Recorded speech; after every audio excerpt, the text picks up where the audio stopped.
learning a little bit more about what the leading newer therapies are, or remembering what our older therapies are and where we can go. So we appreciate your input and guidance on that. Thank you. I am so sorry. We were having a fascinating conversation. I'm multiplying 7 minutes of being late times all of you. I owe you all a lot of time, so I apologize. I'll try to go quickly and efficiently through my slides and see how we do with that. So we're talking in this session about use of non-steroidal anti-inflammatory drugs, steroids, both oral and IV, IVIG, which almost everybody knows stands for intravenous immunoglobulins, and therapeutic plasmapheresis, as well as others. And others, the only one I'm going to mention is rituximab, but actually I think among our consortium, rituximab is losing a little bit of favor, and some of the other very strong immunomodulatory drugs, such as Cytoxan and methotrexate, others are being thought about. And we were just, in our conversation, we were just sharing that I think probably the next step for PANDAS clinical research really needs to be what is the next step after we've tried the things that have been shown to be effective, because at each of our centers and at each of the clinicians, they have a handful or more of children and particularly teenagers who are struggling with continued symptoms. So one of the questions that I cannot answer for you is at what point do we stop? And I'm going to take this sort of out of the PANS criterion for a moment into the world of autism, where, as I told you, I worked for a decade doing clinical research and trying to understand the risk factors for developing autism, as well as really understanding what the natural and the treated history was, and whether some of the complementary alternative functional medicine interventions, including things like chelation and others that are considered quite controversial in the States, whether those had any impact on the outcome for that child. Literally the sort of full course press that we learn early in pediatrics. When you have a really sick child, you do everything that you can to try and make them better. And what became incredibly clear was that therapies were started and then they were never stopped. So I would see children who were 5 or 6 years old who were already on 95 so-called natural supplements, as well as a number of medications. They were on a casein-free, gluten-free diet. They were having all kinds of behavioral interventions, and their life just revolved around an illness that was increasingly becoming clear that it was neurodevelopmental, and that, in fact, for this child that I'm thinking of, they had had symptoms since birth. So in PANDAS, we don't have that situation. We have a child who's been the star soccer player or the teacher's pet, as well as everybody's favorite, and clearly going on to live the most wonderful, fully functioning life, who suddenly falls off the rails and becomes incredibly ill. And then you're left with a child who has chronic static or chronic relapsing and remitting mental illness. And the question is there still a fire underneath those symptomatologies, or are what you've seen more like you would see in an adult patient who has had a stroke? During the early period of stroke rehabilitation, what you're actually trying to do is to maintain functions that may have been temporarily destroyed by the inflammation surrounding that stroke site. But you come to a point where the stroke moves on. So that's a very discouraging way to start my talk. And the only reason I say it is because I've talked to a number of families who that's what your questions are right now. Do we do another round of IVIG? Do we do another 4 rounds of IVIG? So as I go through each of these today, I'm going to share some personal experiences and personal views, as well as point you to the guidelines. So the treatment of PANDAS for the first probably year that you're dealing with this illness is spelled out in excruciating detail in the Journal of Child and Adolescent Psychopharmacology, September 2017. It is available through PubMed Central, freely available now to you. You can print it out, take it to the doctor, you can read it, highlight it. I reread it last night. It is truly excruciating detail, and there is everything you could ever need to know. You can see the cast of characters that contributed to this. We actually met in person, and then Jenny Frankovic is everybody's heroine because she worked tirelessly for the next year and a half to turn that in-person meeting into something that everybody could agree made sense. I should have shown this slide before. I did have a conflict with yesterday's presentation, but I have no conflicts or disclosures relevant to today's recommendations around treatment. This was the research consortium. I think the picture that Robert took today hopefully will be better. You can't really see faces, but we all know who was there. And it was a wonderful, wonderful 2 days where we just had an opportunity to share cases and think together about what made good sense. And the thing that came out of that the most obviously was you have to divide the children into categories of severity. Now, Margot put up a brief picture of Jenny.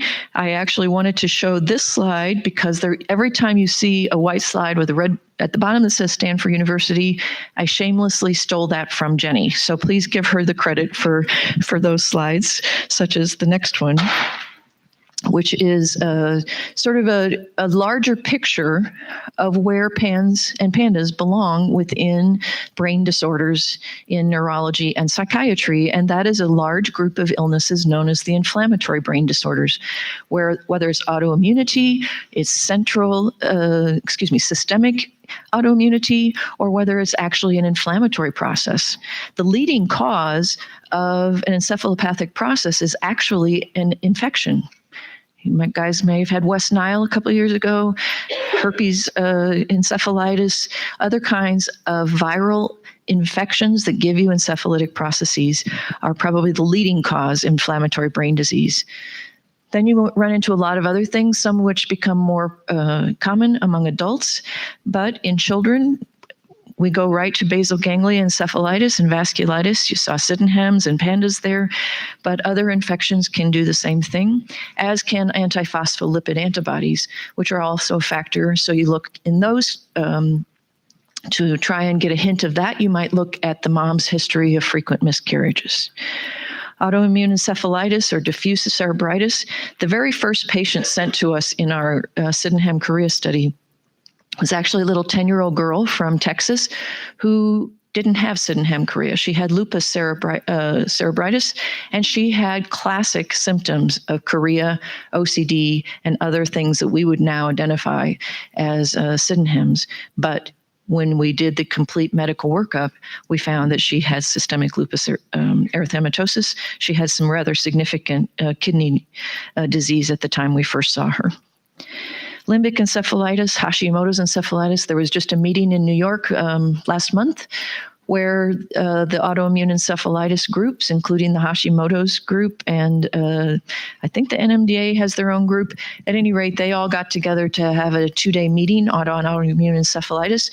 We sort of invaded their territory to remind them to think about PANDAS and PANS, and it was actually a very productive time because every description they were sharing of what the experience as adult patients with autoimmune encephalitis was completely akin to what we experience in our children who have PANDAS and PANS, right down to the fact that they can go for weeks, if not months, with the wrong diagnosis or without an appropriate evaluation being made. So what is the evidence that PANS as a general category is an inflammatory brain disorder? Now remember, PANS, in my opinion, is a syndrome, but Dr. Frankovic has really assembled a nice literature showing that use of immunomodulatory treatments for a child who just meets the PANS criteria is appropriate on the basis of these findings. And that is her work, as well as that of Dr. Tienemann at the Tanzberg Clinic, demonstrating a strong association with a very specific allele on the HLA system, which determines your immune reactivity. The high rate of autoimmune signs and symptoms in the children with PANS, particularly when you see a child who has a new onset of back pain and fibromyalgia, sort of muscle and bone and joint pains at the same time as they have their onset of their neuropsychiatric symptoms. There's a much higher rate than expected of autoimmune disorders, particularly Hashimoto's encephalitis, among the moms and the aunts of the children with PANS. And then the fact that when you start looking for autoantibodies, which we talked about this morning, the profile, not just in the serum for anti-brain antibodies, but also for anti-tissue antibodies, nuclear and anti-nuclear antibodies, such as we described, it might be a predictor of response to IVIG. Preliminary imaging data showing the inflammation in the basal ganglia, inflammation of the blood vessels. There's actually a specialized MRI scan that can be done that looks at the emptying, and they're using it quite successfully in multiple sclerosis. Some centers are now looking to see whether we can do the same thing in our patients who are acutely ill with PANS. And just as an autoimmune encephalitis, sort of the catch-22 of if you respond to a treatment for an immune condition, you must have had an immune condition. Well, the same thing is true in our PANS cohort. We talked about this already, so I'll just move right into the first of which is how do you decide which therapy to use? And it's totally dependent, as is the diagnosis, on what that child's history is. What are their symptoms? What is the duration of illness? Not just what's going on with the neuropsychiatric symptomatology, but what else do they have happening in their bodies? So the review of systems is just as complete as it would be if the child was presenting with rule-out pneumonia. The severity of illness is the thing that we found easiest to group our treatments and to start thinking about, okay, I'm going to approach a child who has mild, moderate symptoms differently than that child who has a life-threatening illness. And then, to be perfectly honest, the availability and affordability of the proposed treatment. It really, hopefully not so much an issue in Canada with your national healthcare system, but in the States, insurance companies still determine who can get access to what treatments.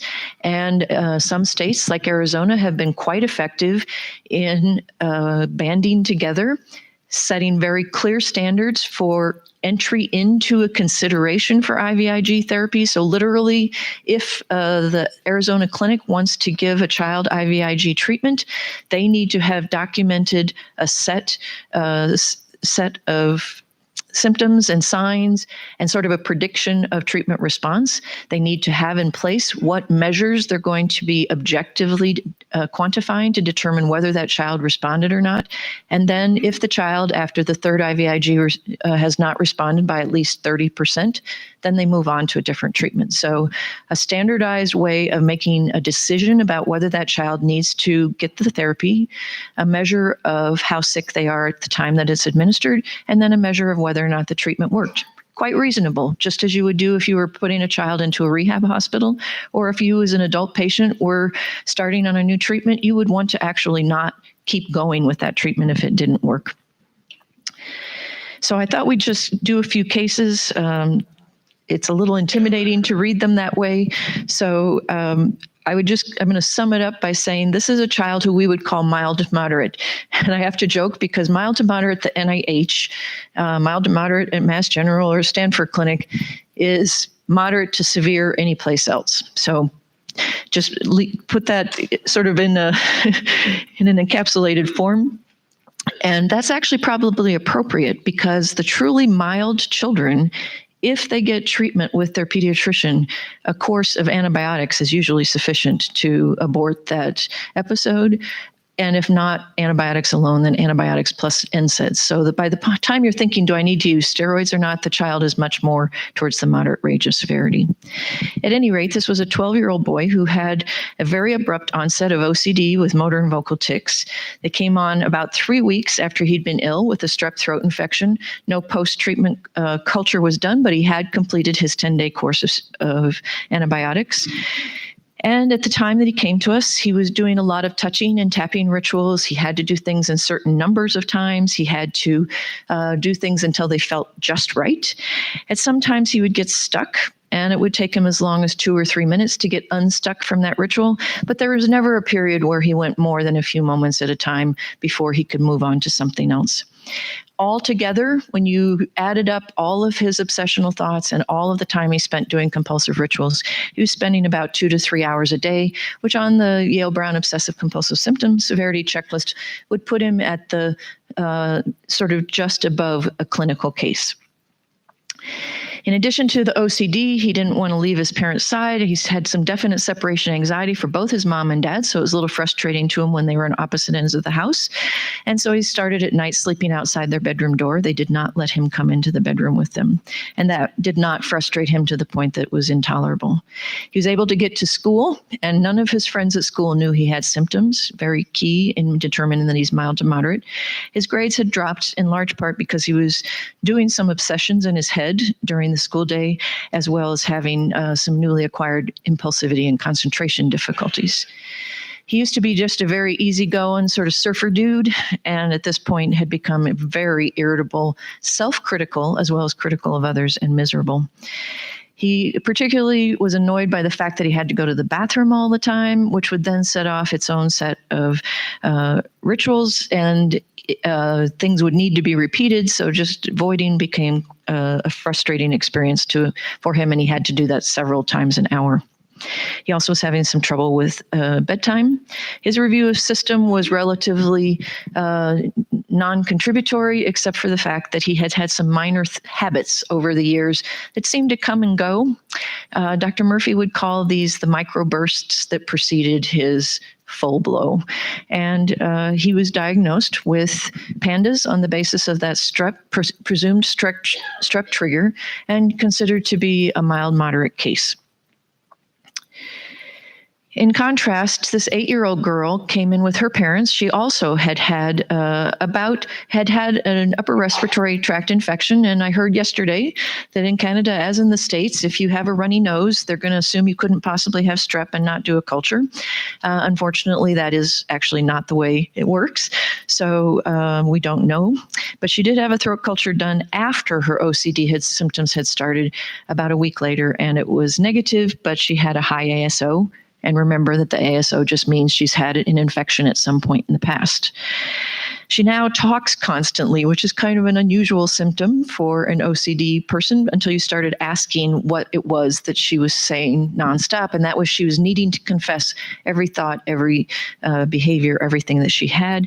I pointed my toes. What if I thought somebody was pointing at them? She did have intrusive and sexual religious thoughts, despite only being 8. And she was quite bothered by this image that Justin Bieber was touching her private parts with the tweezers, and that God might hate her. She had extreme feelings of guilt, worries about right and wrong. She had worries about the devil coming after, and in general had a lot of worries about something bad happening.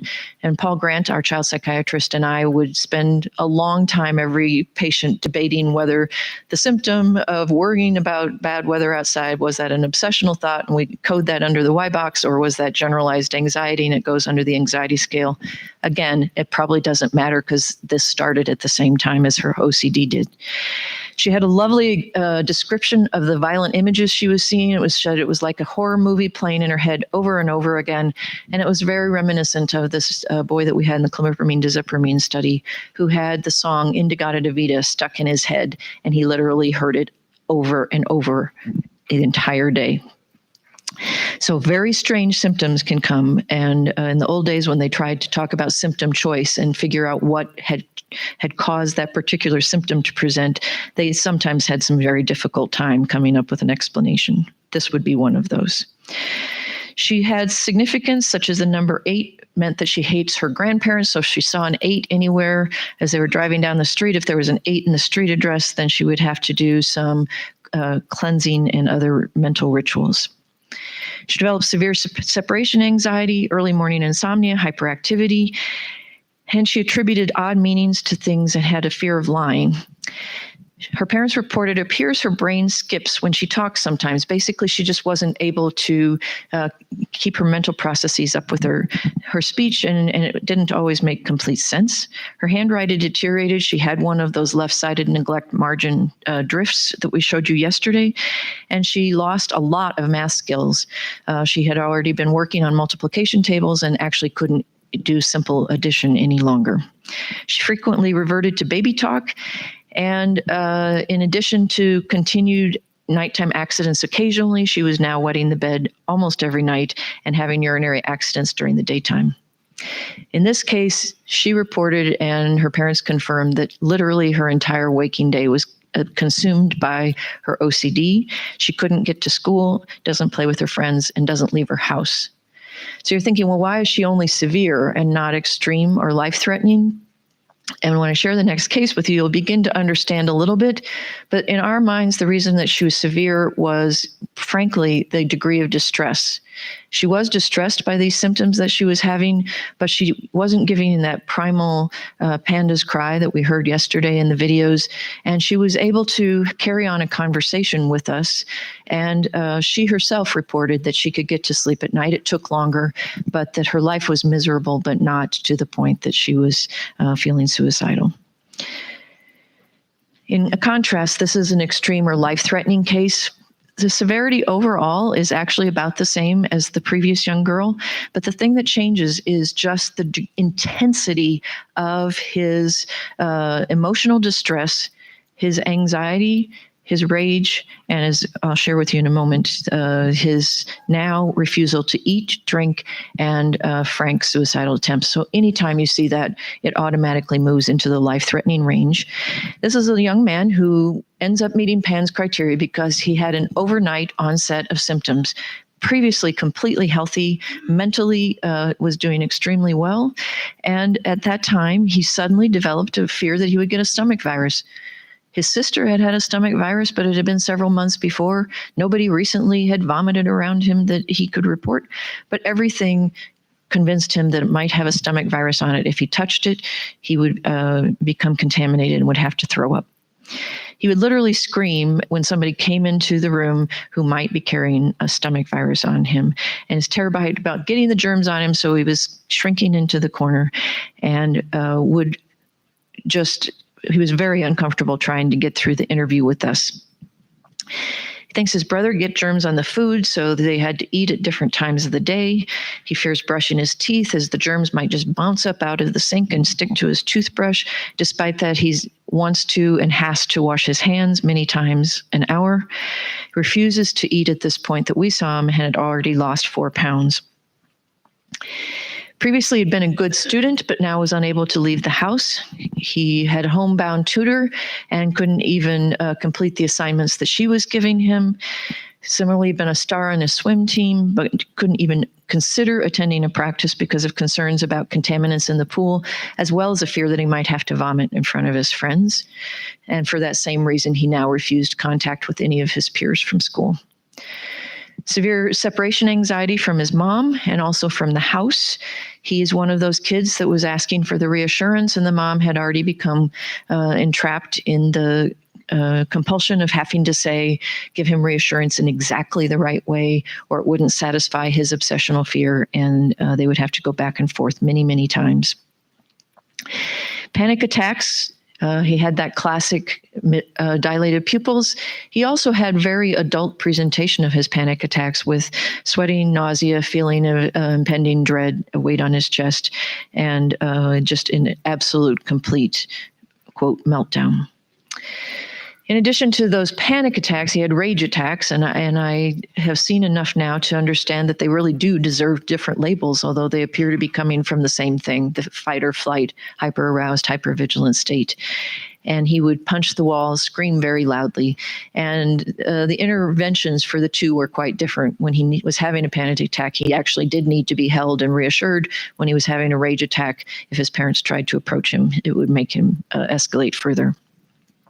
He's afraid to go to bed because his thoughts get worse at night. He awakens in the middle of the night, goes into his parents' room to sleep by their bed, and he's having trouble with his schoolwork, as I said. Sometimes he reverts to baby talk. So he's 11 and he's talking like this. Well, I get sicky. And that was particularly irksome because that was one of the ways he would ask his mom for reassurance. And when he was asking her in that way, then she was supposed to respond to him as if it was a baby. It was all quite confusing. And as I said, the thing that made us the most concerned about him was there had been an escalation in the severity of his depressive symptoms, his emotional ability, and he had frankly expressed a wish to harm himself. So those are our three things, and you can see that they sort of flow between the two. You tend to start, frankly, in any time you find life-threatening, they bump into that category. If you're trying to decide is this severe or moderate, fortunately, the initiation of treatment is pretty much the same for both. Perhaps the rapidity with which you would insist they get into some cognitive behavior therapy might differ. But as you heard this morning, that's also a longer-term process. Before you start any kind of treatments, it's essential that the child have a complete medical evaluation. And so they need to have, if you're going to do anything other than nonsteroidals or perhaps a single dose of oral steroids, in my opinion, they should have a lumbar puncture. A spinal tap should be done to look for other causes of their symptoms in particular, but also just so that you have a baseline in case they don't respond to this early treatment. Excuse me one sec.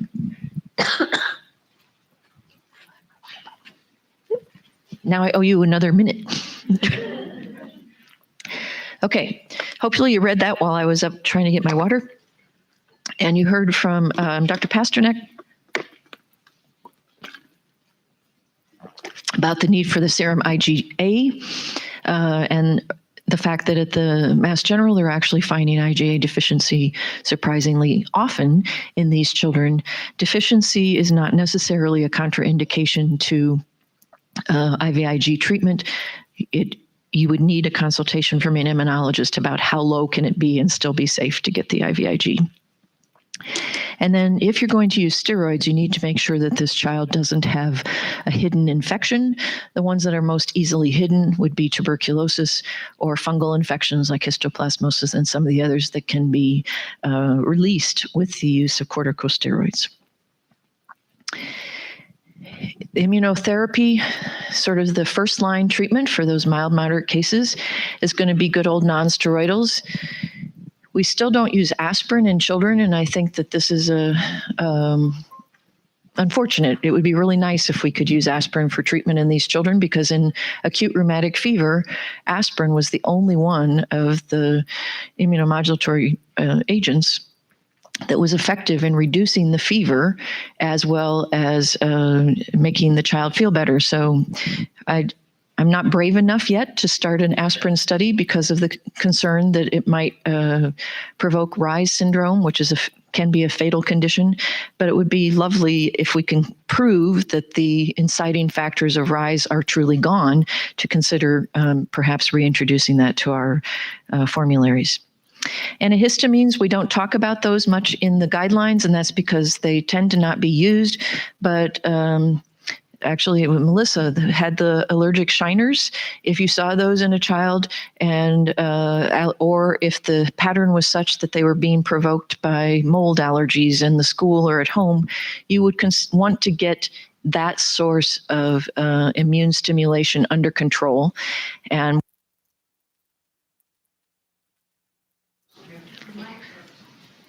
lost my mic and lost half the slides. Half of them are still there, but that's okay. The mic's back, so that's good.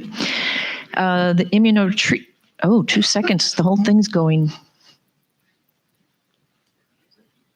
It said in 2 seconds it will turn off the projector. Help. Well, if it goes off, then you're really going to be bored.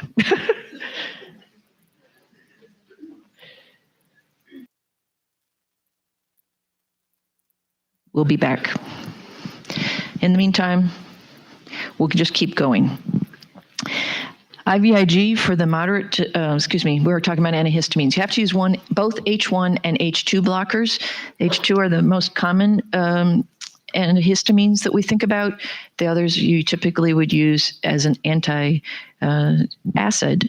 So a combination of those two medications may be more helpful than one by itself. Oral steroids, even for mild cases, might be indicated. And here the best equation is if the child's symptoms are similar to what you would treat asthma with steroids, then you could use a short course of oral steroids. We're going to go through all of these in more detail. So nonsteroidals are ibuprofen, naproxen, other medications, and they are a treatment of choice for the mild to moderate cases early in the episode.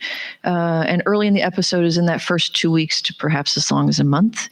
You'd prefer to use naproxen, but the liquids taste really nasty, so you may be stuck using ibuprofen, and ibuprofen has to just be given more frequently. Its half-life is such that, like penicillin, you need to give it in equally divided intervals. So sometimes the child would need to take it like right before they go to bed, or I've had parents who've even woken the child to take it. When you give the naproxen, any of the nonsteroidals, you're worried about two things. You're worried about inducing kidney damage, so they need to have lots of water with this to make sure that they're well hydrated. And the second thing is that it can be quite irritating to the stomach, and they can get a gastritis. So give it with food whenever possible, and fluids. Continue treatment for 10 to 14 days at treatment doses. Do not do like one of my moms was doing, and that was anytime the child's behavior increased in severity, she was popping an ibuprofen at him. No, it's not like Tylenol for a headache. It's a anti-inflammatory preparation, and you give it on a regularly scheduled dose, not a PRN or as needed.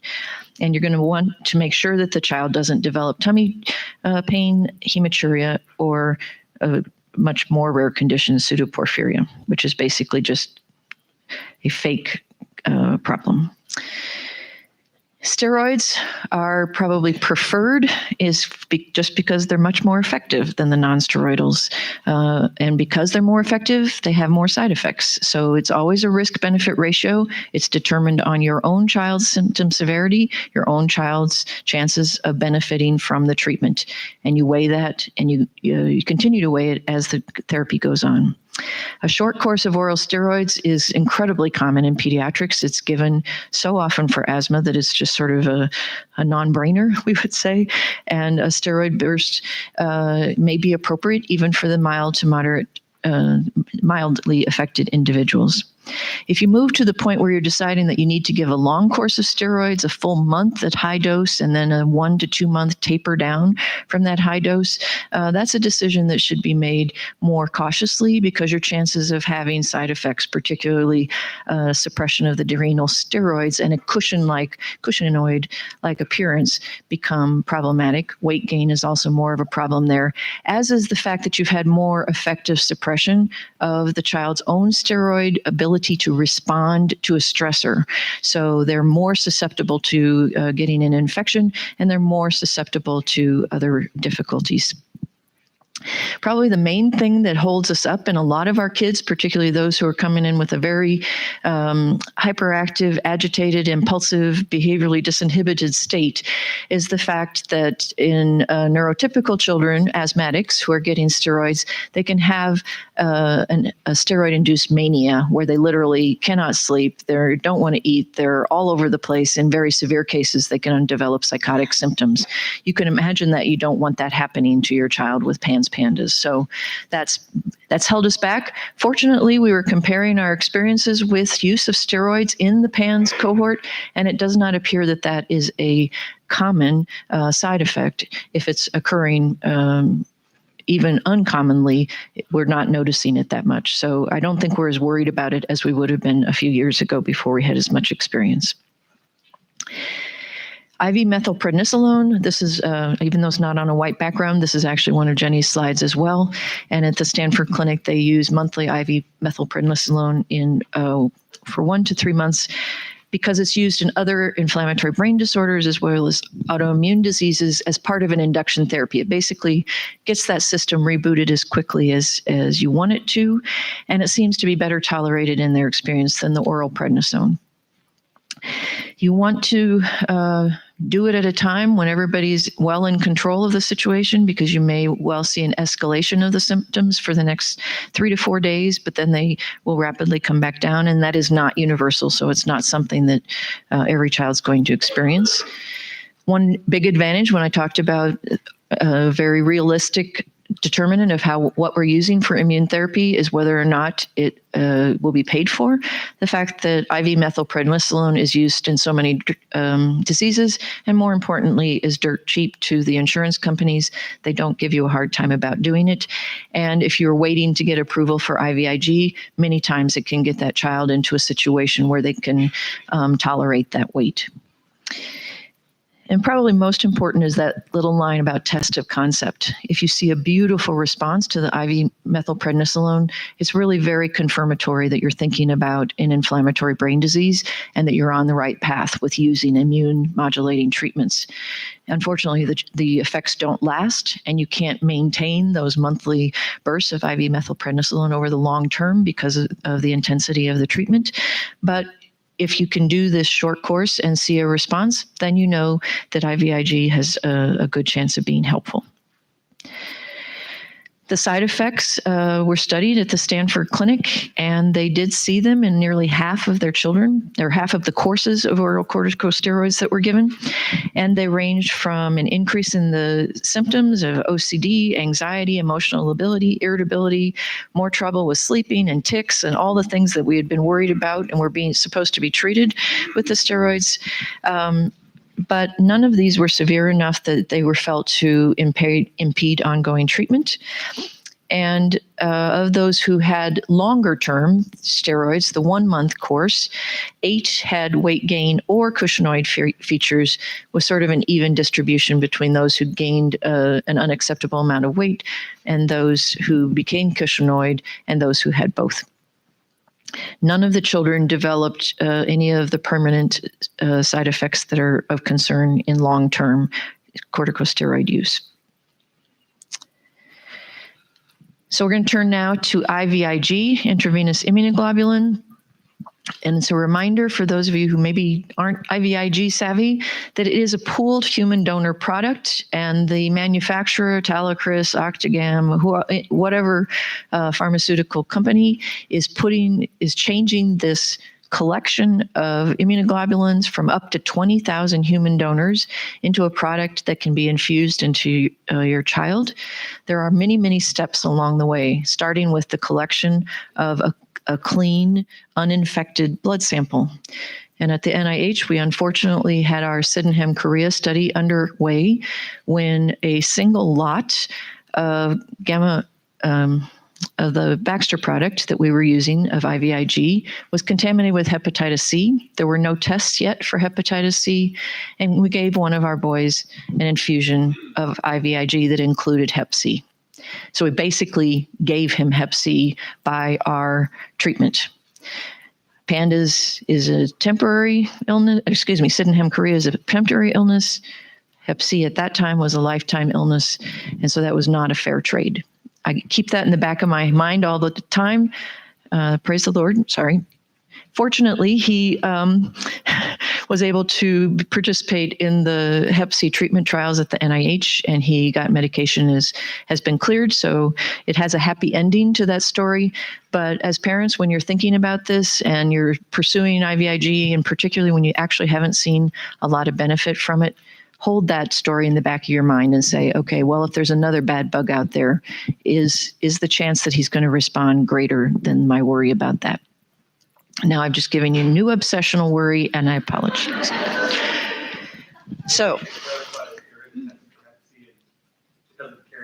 yes, thank you. Yes, there's tests to hep C, D, many of the HEPs now, and hepatitis is and more importantly, because of HIV screening and just the incredibly careful screening that's done of donors, from which these blood companies have got to get their products. So it is very carefully regulated. And thank you, Robert. You're right. There are tests, and you don't have to worry about that one at all. In fact, there's no known bug right now. Am I right? For which we would have concerns that it would be transmitted through a blood transfusion or as a consequent, an IVIG infusion that we don't have a test for. So remote worry, do not add it to your obsessions list. You have other things to worry about. However, it does bear talking about the fact that the donor pool affects the utility. And one of the things that increasingly difficult with the increased use of IVIG and the fact that they've had to draw from different communities is that you're not getting sort of local product. You would be happiest if you could get IVIG from Saskatoon residents because they would have been exposed to everything your child's being exposed to, and then that should be more effective. The other thing that influences is the way the product is prepared. And when I show you the results from the IVIG study at the NIMH and Yale did, one of the questions that we had was Talacris's product too clean?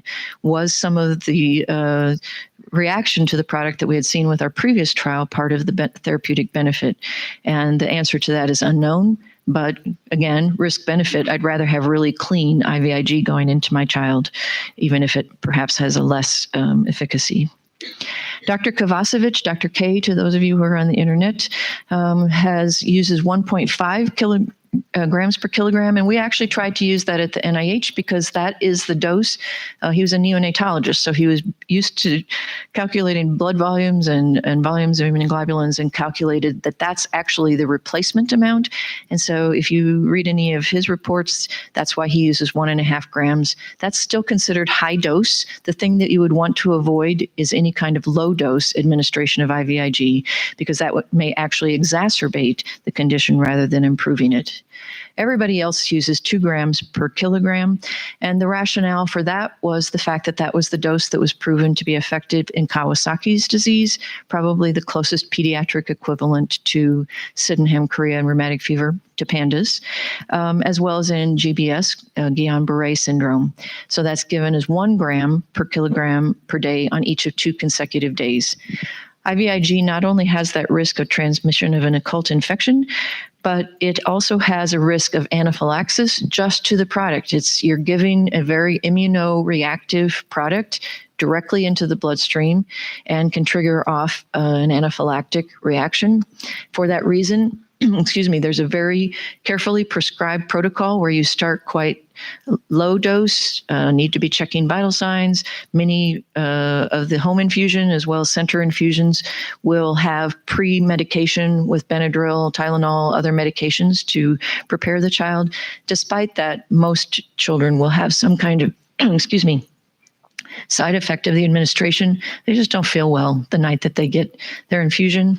And by the second morning when they wake up, they feel fine, but that night they don't feel very well again. So we would always keep them in the hospital the night after the infusion, or a home center. They would want to be monitoring them next morning. More about 1 in 4 to 1 in 10, depending on what product's being used, what center's doing the infusion, and what the formularies are. About that number will develop symptoms of what we call aseptic meningitis. That's basically a sterile inflammation of the meninges, the lining of the brain. And a bacterial meningitis is an incredibly serious disease, can be fatal. So if a child develops very severe headache, nausea, vomiting, and particularly if the headache is postural, so that they feel better when they're laying down than they do when they sit up, then you would want to have evaluation by your clinician immediately to rule out an infectious meningitis. If it's an aseptic meningitis, likely they might try some steroids to decrease the symptom severity. Therapeutic plasmapheresis. In our papers, we always called it PEX for plasma exchange. It's also abbreviated as TPE, or just spelled out as plasma exchange. And basically, this is a procedure in which albumin is exchanged for the child's plasma through a machine. And the kids would call it the blood cleaning machine. And they'd go down and get hooked up to the blood cleaning machine in the apheresis unit. And they would be on that machine for 2 hours while their blood is taken out, spun in a centrifuge, and the plasma is pulled off along with all of the antibodies, complement factors, everything else that's in the plasma. And that volume is replaced with albumin and saline. And also the child is given back their red cells, white cells, and platelets. It requires a very large vein for this to happen, as you can imagine, because you don't want to damage those cells as you're taking them out of the body or having them flow back in. And so only children who are 12 or above are probably big enough to have large enough veins. Remember the boy with the amazing shrinking caudate and how I said we had to hold his arms? Well, he was a gymnast, and he had the best honkin antecubital veins we'd ever seen. So he was able to do all of 5 of his procedures with peripheral lines. There were only 2 other children in that original cohort that could get away with that, and instead what they would have was central lines placed. We used the internal jugular at the NIH just because it put the bandage up on the backside of their neck and they didn't have to bother with it. The Georgetown group has used in femoral lines, and the downside of that is that you have to keep the child in bed for that entire period, which at Georgetown was a full week. So that's a long time to lay in bed with a sandbag on your groin. And they had one very unfortunate situation where a child had been extremely disinhibited and managed to pull his line and cause some significant damage. So this, again, like IVIG, is not something that we as clinicians recommend lightly. But the reason that we're willing to take those risks, to minimize those risks by doing everything we can to keep your child safe, is because it's so dramatically effective. Whether the central line's in the neck or the groin, the child is going to be in the hospital for the duration of the treatment. NIH's protocol is 5 single volume exchanges over a 10-day period. Georgetown's protocol is 4 1.5 volume exchanges over a 6-day period. And what they end up with is about the same amount with more time for equilibration in the NIH protocol. Side effects, we've talked about the risks sort of associated with having that central line in there. There's also a risk of infection with this. That same Sydenham Korea study, I think it was just a real test of our ability to go on, because the NIH pharmacy was trying to save money. They were reallocating large volumes of albumin into smaller bottles. One of them had become contaminated, and we gave a child a gram-negative sepsis by direct infusion into her bloodstream. So that should never happen to you. That really was a once in a unfortunate lifetime experience, and the NIH pharmacy fixed it, sent out a warning to every other pharmacy so it could never happen again. And the sterility is maintained on the infusates. However, it's on the consent form that you'll be signing, so I just wanted to share that with you. Now, there are procedure-associated discomforts. None of these is life-threatening. Even if the machine completely malfunctioned, there's never more than a tolerable amount of blood out of the child at any one point in time. So for an adult, it would be a full unit, just like you would donate if you were going to the blood bank to donate blood.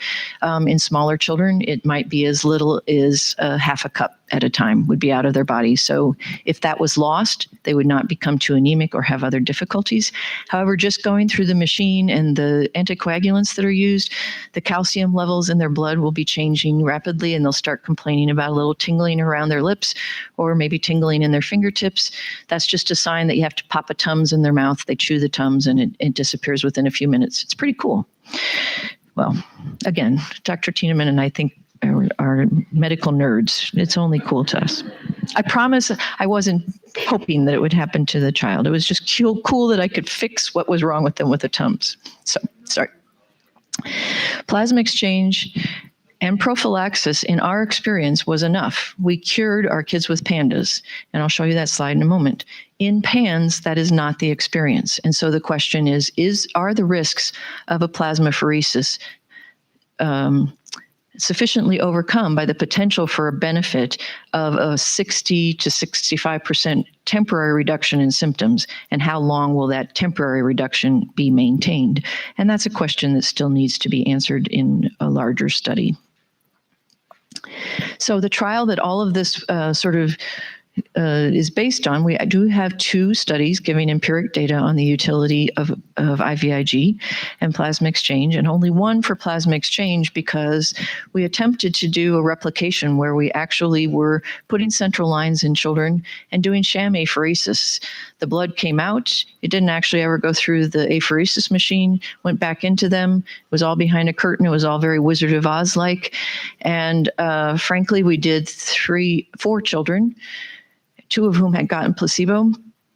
Sorry.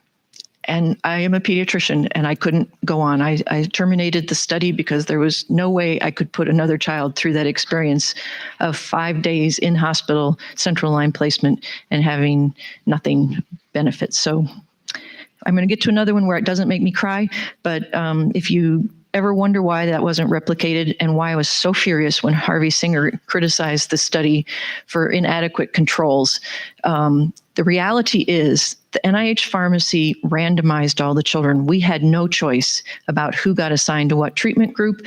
So you had an equal chance of being assigned to the placebo IVIG, shown here as sham IVIG, as you did to active plasmapheresis. And for that reason, we compared the results, and our plasmapheresis group, shown on the right, had a 65% reduction in symptom severity over the course of the 1 month. Actually, it was only 2 weeks from hospital discharge until they came back to us. They maintained those treatment gains and had even more over the course of the next year with adequate prophylaxis. And literally, the children were rescued from their illness in that study. As you can see, a number of them went down to completely asymptomatic. In contrast, the children who got the sham IVIG left the hospital. 9 of those 10 children thought they'd gotten the real stuff. If you are a 7 or 8-year-old child and somebody gives you Benadryl and Tylenol for 2 days and puts IVs in you and keeps you in bed, you don't feel good when you leave your hospital. And 9 out of the 10 of the children and their parents rated, they thought they had gotten active treatment. And yet when they came back a month later, they had absolutely no improvement in their OCD symptoms, anxiety, or their global severity scores. In contrast, those who got real IVIG had a 45% reduction in symptom severity.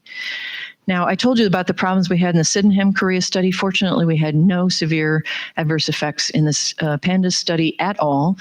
But the results in the Sydenham Chorea were similar, except instead of using placebo, because prednisone was an acceptable treatment for Sydenham's, it was our third arm instead of a placebo. So we had kids randomly assigned to IVIG, placebo, or plasma exchange, and that was considered acceptable because we could have blinded raters. We did videos of the chorea before and after treatment. Blinded raters rated those. Same results. Plasma exchange was much more effective than IVIG, which was much more effective than prednisone. And that study is actually considered sufficient evidence on its own with fewer subjects as justification for use of both, either IVIG or therapeutic plasma exchange for Sydenham chorea. And I think it's totally because of the controversy that continues to surround PANDAS. Here's the amazing shrinking caudate again, 20% reduction in symptom severity, in the size of his caudate, 98% reduction in his symptom severity. He went from spending nearly every waking moment doing these very convoluted rituals and having terrible obsessional fears to completely symptom-free. He received plasmapheresis. This young girl actually got IVIG before treatment. That was her picture of herself or a friend, and during the episode she literally lost the ability to draw and regained it within a couple of weeks after treatment. I'm going to share one vignette. I'm not sure how well it'll help, but it's much easier to see this degree of response in a child with Sydenham chorea. Remember our girl who had the chorea mole yesterday? She was the little rag doll that had to be helped up out of the chair. Watch her hands this time. See how it kind of moves? But she's just very floppy, flaccid. She was from Los Angeles, so we spent the 2 weeks she was with us in the hospital working with our rehab medicine department to get her a belt for her parents to help her get up out of the chair, wheelchair, everything to take home with her to one of actually the worst neighborhoods in LA. And with some trepidation, discharged her to the hospital. Brought her back 2 weeks later. We did not give her any medications. Haldol is sometimes used for the movements, but because her main problem was the mole rather than the chorioathetoid movements, she did not get that, and actually had not used her treatments, her chair or belt at all, because within 3 days of getting home, this is how she was. She was completely back to being able to walk, rise from a chair by herself. She could talk again. She could feed herself. She was doing all her activities of daily living. And that kind of sort of Lazarus arising, remarkable cure is what we were seeing in psychiatric symptoms among our children who had pandas.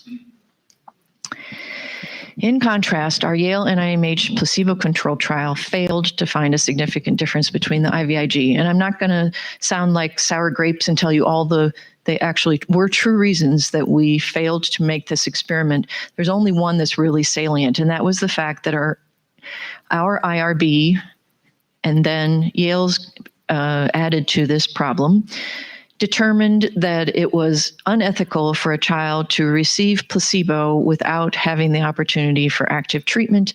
And therefore, they determined that any child who had not had at least a 30% improvement in symptoms at the end of the blinded phase would be eligible for open label treatment. Now, I'm the mom of 3 girls, and if I put my child in an NIH study where they had a 50-50 chance of getting placebo, and I knew they could get active treatment with IVIG, I would be really hard-pressed to rate accurately a 30% improvement in symptoms. And it even got worse than that because the Yale was doing the ratings and NIMH was the clinical team. We would be in the room, the nurses would be like, wow, that kid's so much better. He's separated from his mom. He wasn't over at the sink washing his hands when I walked into the room. He's happy, he's smiling. You could literally see the difference on their faces. Didn't matter. They would still be eligible for open label treatment. And out of this study, 25 of the 35 participants got open label IVIG, despite the fact that a number of the children who received IVIG had fairly significant symptom improvement. So one problem was an underrating of improvement.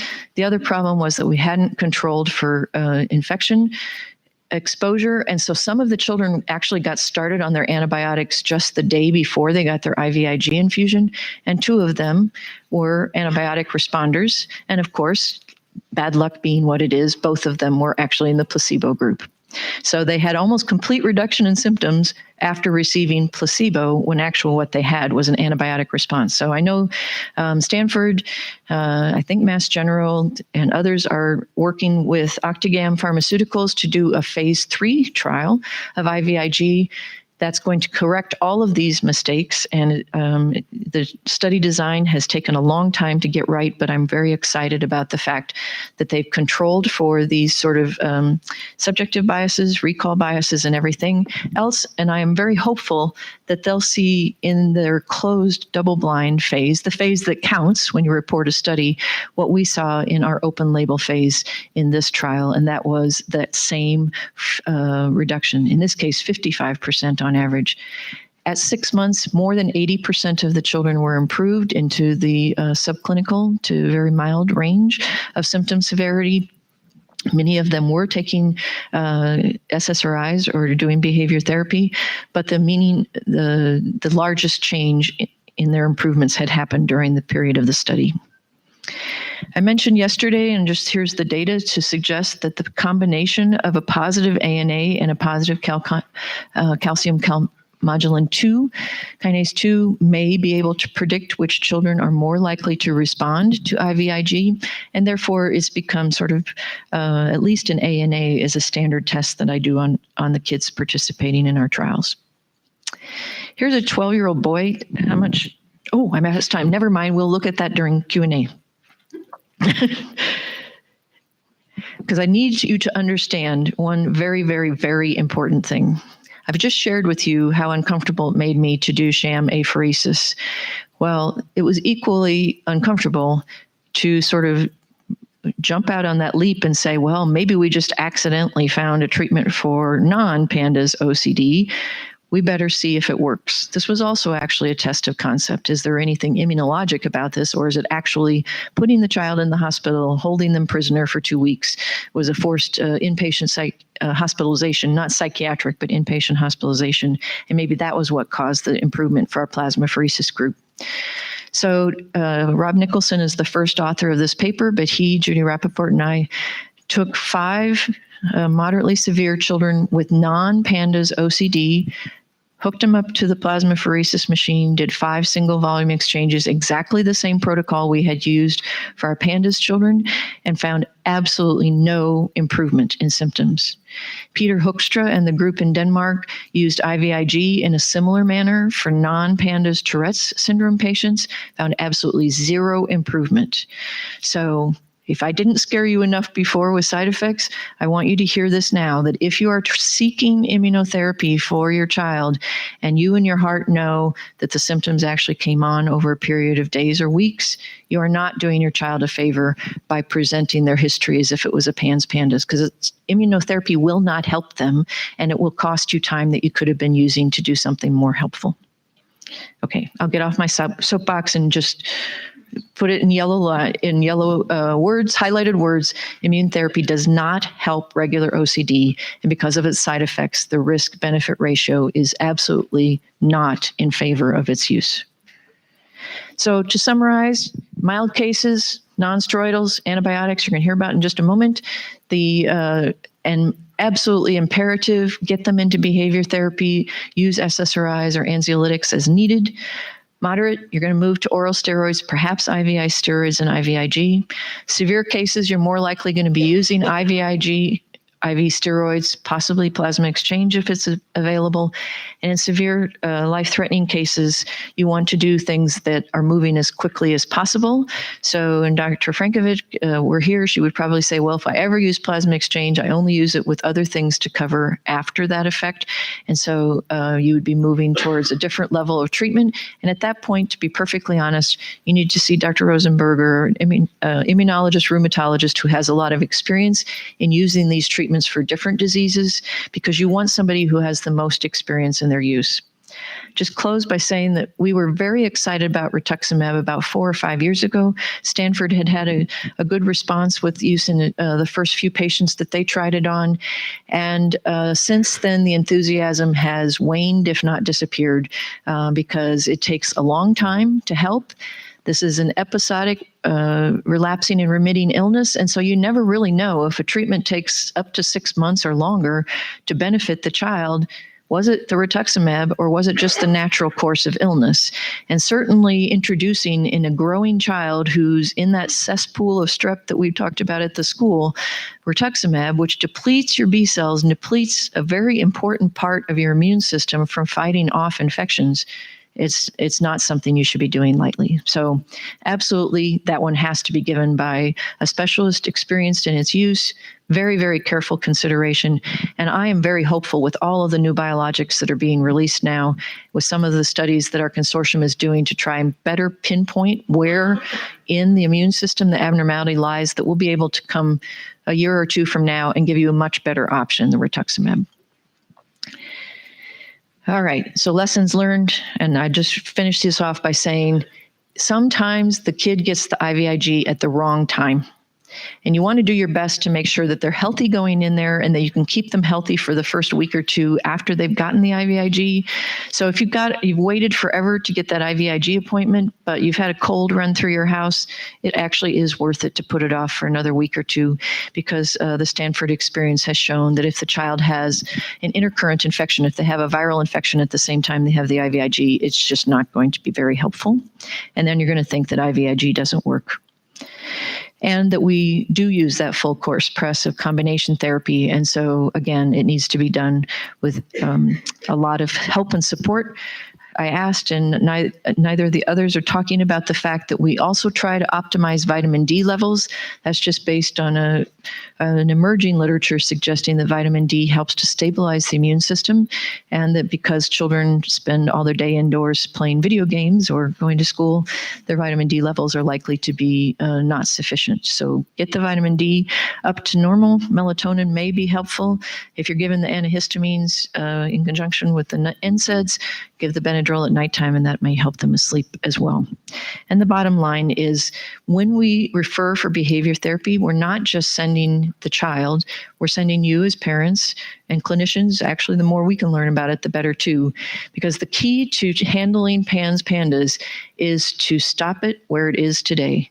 As soon as that child begins to have learned behaviors and those become reinforced over and over and over again, the disease becomes entrenched. Our immune therapies aren't going to work as well. And more importantly, the chaos in the home just builds to a completely unacceptable and unlivable level. So the first thing that happens in our kids that go to cognitive behavior therapy is the family sits in for the evaluation, finds out what kinds of symptoms are happening, and then maybe the child goes with the therapist if they can separate. If not, one parent comes back and begins to learn ways to effectively not engage in those behaviors. So support for the tough love by the parents. Again, just a mental picture to put in your mind. Howard Hughes is the ultimate example of how, when you have people kowtowing to your obsessive compulsive symptoms, you're going to end up a prisoner of your disease. So with that, I'll close. And I did take too much time, and I'm sorry. Started late, ended later. Thank you, Dr. Swedo. I think we'll all forgive you for your breach into our time. I think we're okay with that. So I think we have one more presentation, and then we'll have a bit of a break.